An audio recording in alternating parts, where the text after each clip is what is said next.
I just have to say, we've been sweating that ISP and changing that damn thing for years, and it isn't fail-proof, we know it, but it isn't all bad either. And we need some incorporation of that, because that really paints the picture of what we're trying to do. So stuff that ISP into that tool, and I think we've got a deal. I was just curious because I'm a member of CERC up in the Bronx, which provides rehabilitative services for children and adults. What's concerning me is the fact that who's doing the evaluation and who's to say, like in my specific case, I'm an adult, but I still require pediatric therapeutic services.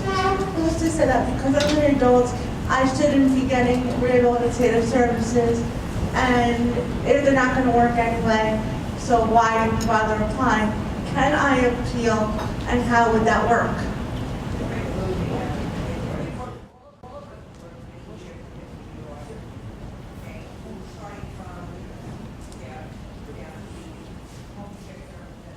Right. Right. Right, and I think that's, I'm sorry. I've dealt with rehab services like visiting nurse service, and I have been seriously hurt. I've had a knee hyperextended. I've had parts dislocated from private in-home services. I go to a center now where there are people who know what they're doing, who listen to me and take my needs into consideration. I am afraid of losing it. Well, couldn't be any better said. I think that's the fear. What we hear from a lot of people in the room is, if something's working, why change it, right? Why are we changing it? If you have something that works for you, right? So what we have to commit to is making sure that those things don't change for you. That's what we have to commit to. And I think that the notion of if that was to happen, right, you need the ability to appeal that. I think that was Margaret's question before about what will be your rights, and you will have rights under this. So the goal is to not to make those kind of changes. If it's working for you and working for your family, that's what's important, and that we need to see continue.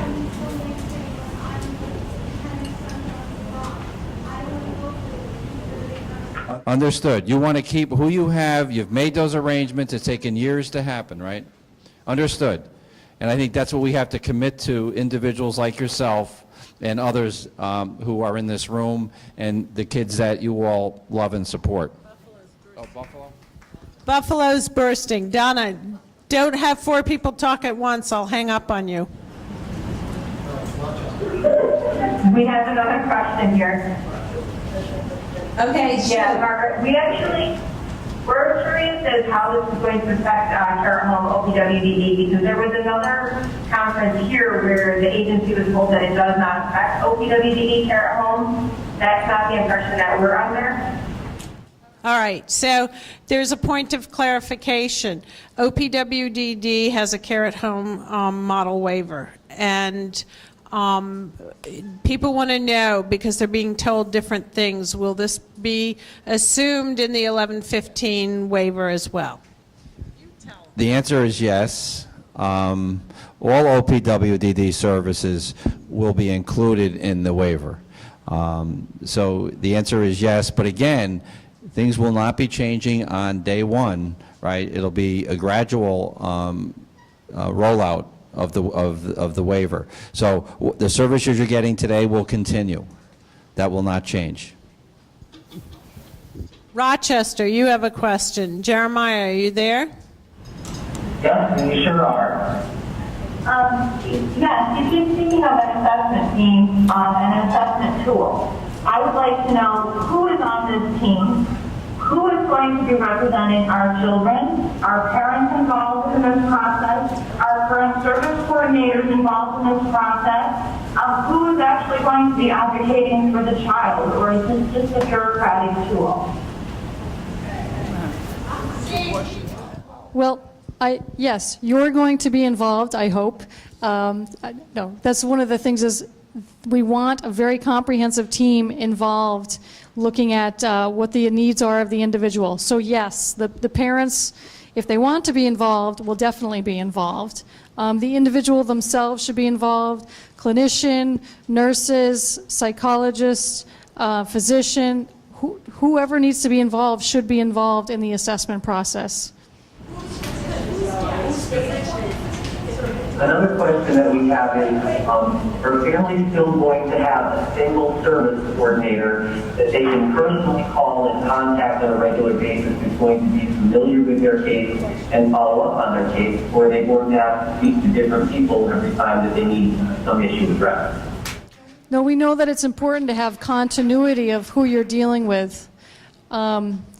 So we would want it to be the same person because that's important, I think, for the individual's outcomes. If you're switching from Medicaid service coordinator to a different service coordinator, and that person's, it's not going to be effective, it's not going to be efficient because it's going to take them a whole bunch of time to get to know what your needs are.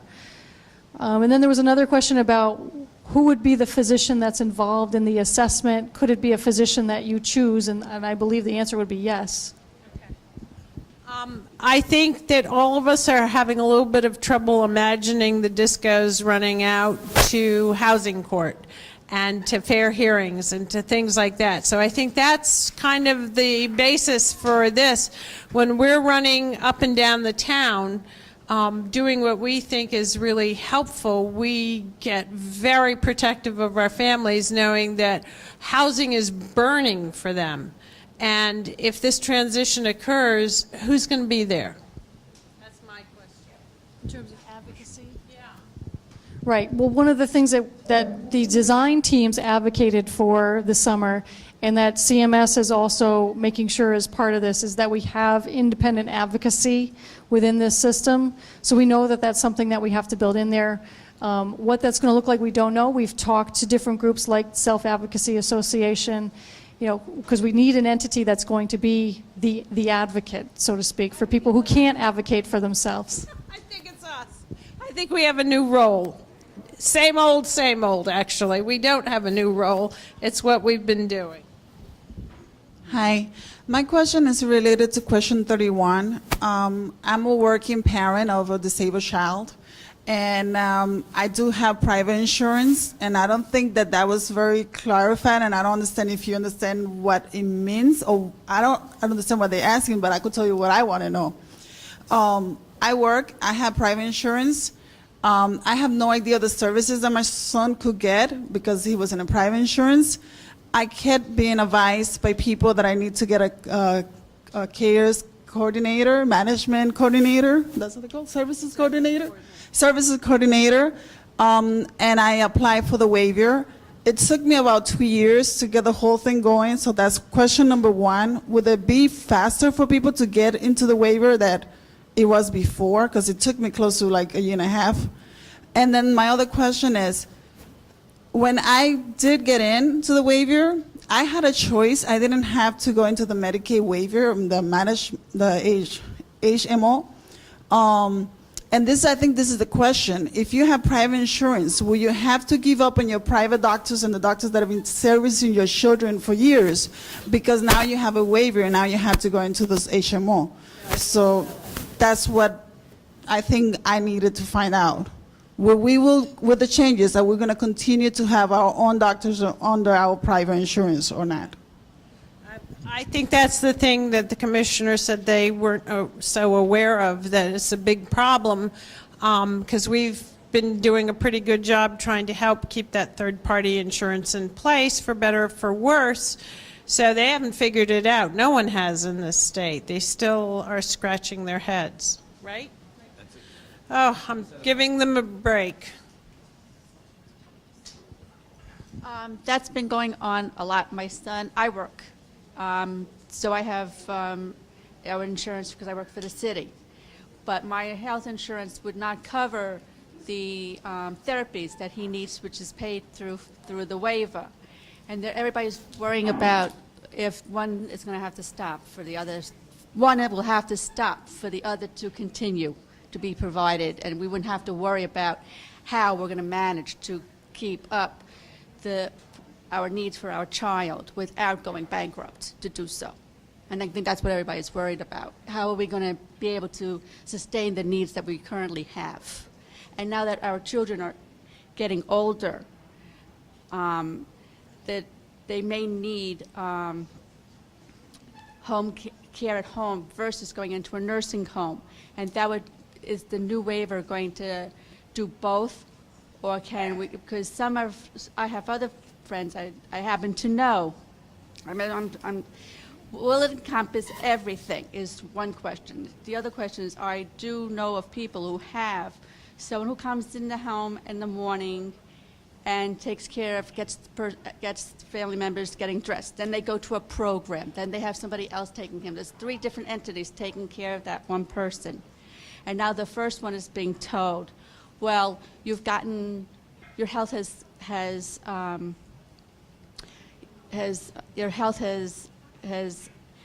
health needs have increased. So you can't be provided services from one agency. You have to go to another agency. But they're told if they go to one agency, the other agency can't continue to have their needs be provided. It's like trickle-down syndrome. I can't get from here. You can't give me this. I can't get from here because I can't get from here. Is that going to be? Is it going to be one place that the waiver is going to encompass everything, and is that going to happen all at once, or everybody's going to have to wait for it and not be told when things are going to be happening? Because everybody's being told, oh, it's just ask for the waiver and they're going to take care of everything. I think the problem is that we're dealing with the aging, we're dealing with bundled services. There's no way around that if you're in managed care. It's how do you coordinate it, how do you get it taken care of? Right? And your age. Well, those are all obviously problems with the current system. What we're looking at doing is taking any of the services that we currently pay for under Medicaid, whether they're waiver services or whether they're Medicaid services that are being paid for outside of the waiver, and taking all of those services in waiver, out of waiver. If they're Medicaid, the DISCO would get all of that money as one payment for all of those services to try and deal with the service coordination aspect and making sure that individuals are getting that full array of services.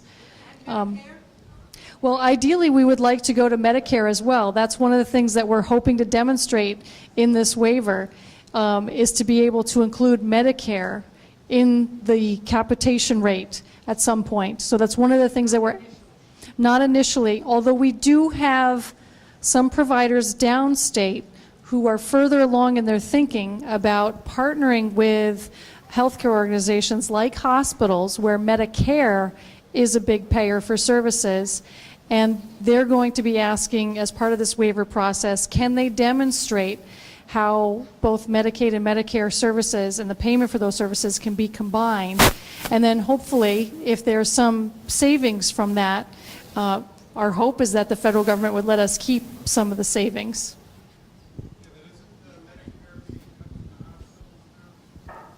There's a question about the reduction in reimbursement by Medicare in the hospital scenario. Yeah, we're all dealing with that. That's a given. Is that going to affect this? I'm still going to say, as I stand here today, and they can blow me out of the water, they have before, that we're going to fight tirelessly for what's needed. I mean, there is some fat to trim. We all know that. That's a given. But between that and saying, right now what scares me in managed care is there's certain plans that won't pay for certain medications. They're telling our families you have to change your medication. They're telling them you have to change your services. We are going to say tonight that we don't find that acceptable. So that's a tremendous concern. Medicare is, and also the pharmacy benefit within Medicaid itself, the formularies are not touching our population. We're not combining seizure medications because we're having a great time. It's what helps our children, right? And when we get the formulary telling us that we can't pay for it, until our kids are 21, we can protect them through EPSDT. Will you have those built-in ongoing protections in your discos? We will, because in contracting, we're going to require that certain services be provided. So if we're requiring under contract that those services be provided, they're going to have to be services that are provided. They're not in Medicaid right now. Well, if they're not in Medicaid right now, I don't know as we're going to be expanding the services that Medicaid has to cover. That's not something that's... No, I don't mean it that way, but let's say there's a medication.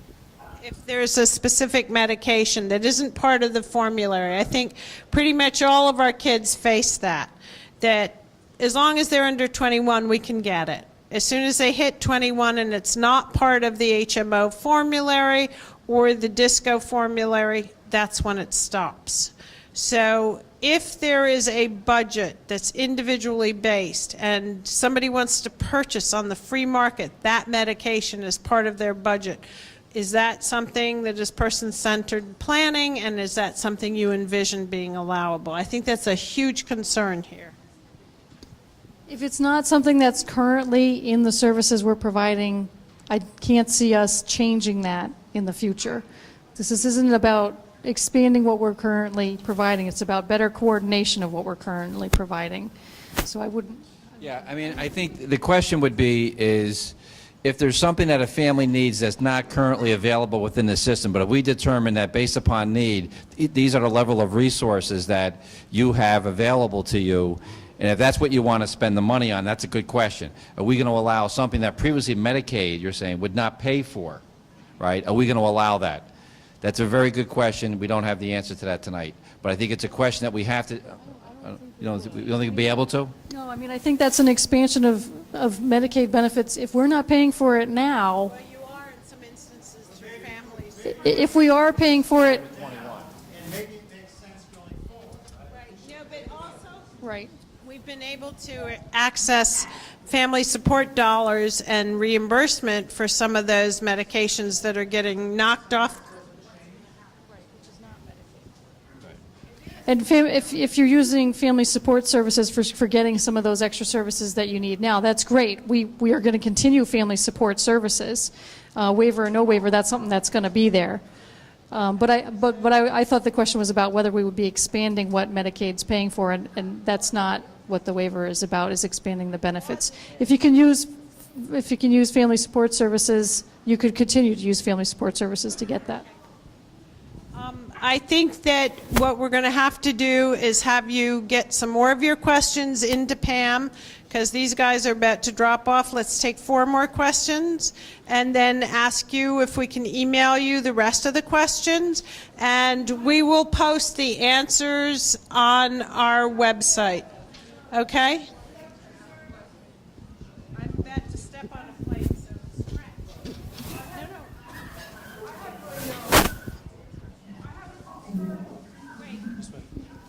My question is having to do with the pilot. There are 100,000 people that you identified as being in the program.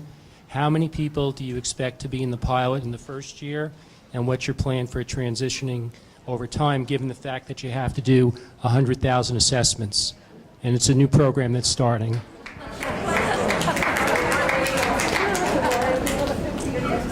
We warned you.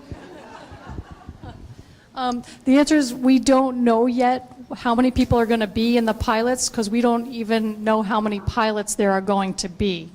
One thing we do know is that the number of pilots has to be manageable. You know, we only have a certain number of staff at our agency to actually oversee the pilots. We also aren't sure how many providers are going to come forward in response to our request for applications for pilots, so we really don't know how many people are going to be in the pilots. But the goal is to have enough of them that we can demonstrate the concepts of being able to provide person-centered services in a managed care environment, so that by the end of the pilots, we would be able to say, system-wide, this is what we need providers to do, so that we would have that close to 100,000 people enrolled in pilots by the end, no longer pilots, but enrolled in pilots that have demonstrated the concepts that we're trying to achieve. I know you're bursting, Skip staff. Give your emails to Pam, and she will send them. Is your question through for a family?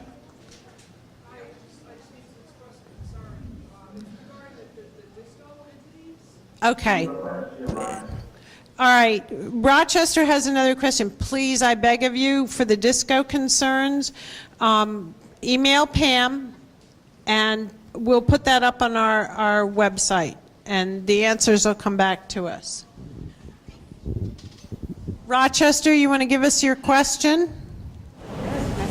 Sure. First of all, we'd like you to repeat the two evaluations that you mentioned that you're using to develop the new assessment. And we're also wondering how environmental modifications and assistive technologies are going to come into play when you have this application phase. We have some families who are getting home modifications that are upwards of $30,000 a year, and vehicle modifications as well. If they're accessed within 1 year, how are they going to affect us? Okay, I've got the question. We're talking about capitated programs. Some of you have had benefits of E-mods. Some of you have had benefits of van mods. And the question is, if it's that capitated, how is that going to fit in? If that's a service that you're currently receiving through Medicaid and it's a service that's indicated that you need, then that would be something that would be paid for. Okay, so there's...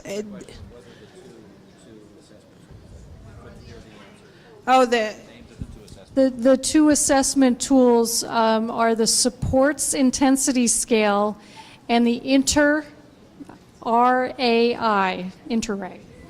Can you post those two tools on your website so we can all play with them? Please? Thank you. I'm wondering perhaps through the consumer directed program, it's my understanding that in other states, parents are paid to be caregivers, and I think this would be a really great help to a lot of families. Is that something that we can think about including going forward? I'm talking about parents getting paid specifically.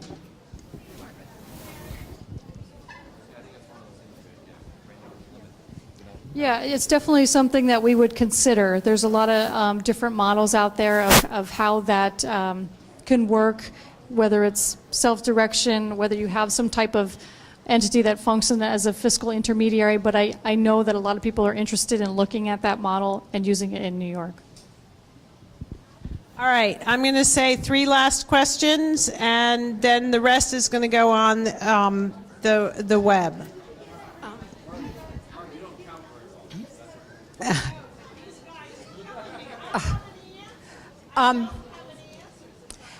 Many of us are very concerned about combining the medical costs with the long-term care, day hab, school, whatever, home costs from the medical costs. Being a parent of a child and also a physician who has multiple medical issues, no one would want my son in their disco because he had 5 hospitalizations last year. And his medical costs could disrupt, if there is a cap, could disrupt his ability to go to day program. If there is a cap that's not easily changeable, or that will account for very medically fragile people. There may be many others in this room where medical is a big thing. I can fix that one, and we have. I know that you guys get clobbered with Medicaid and the hospitalizations. Why on God's green earth aren't we using some of that money to buy insurance policies for individuals so we can knock the price off of the hospitalization and take the Queen Elizabeth, who just floated down, on a cruise? I mean, I don't get it. It's such an easy way to get rid of your medical costs. It's a way to give people more choice. If someone were picking up your hospitalization and not folding that into your budget, why won't we do that? It is now. It's paid for by my Medicare. Okay, well then it's not going to... It is. Well, yes, Medicare covers a lot of the hospital costs, acute care costs, and that is one of our longer-term goals in this waiver, is to demonstrate how we integrate both Medicaid costs and Medicare costs. And we also know that we want to build in flexibility if people do have the need for hospitalizations unexpectedly, that we have the flexibility built into how the capitation model is designed, that there are different levels, that there's flexibility for those types of needs. All right. We're going to do one last question, and then we're going to...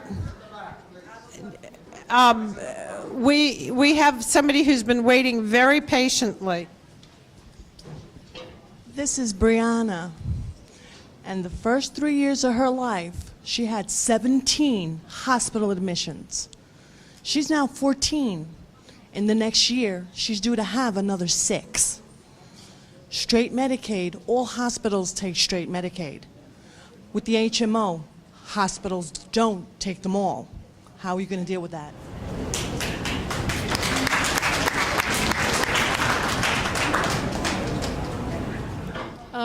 I'm surprised to hear that she was turned away from a hospital. But part of the goal of the capitation and having those different levels is to make sure that we're accounting for the highest needs, the needs in the middle, people who have the low needs, to have the full range of different levels that are developed based on individuals' needs. Okay, I think that everyone has been magnificent. I'm sorry that not everyone gets the opportunity. Our families, email Pam. She'll get it up to the commissioner. We'll post all the answers. We'll keep torturing her till she answers everyone, right? It's a deal. Thank you all so much. Thank you for being here.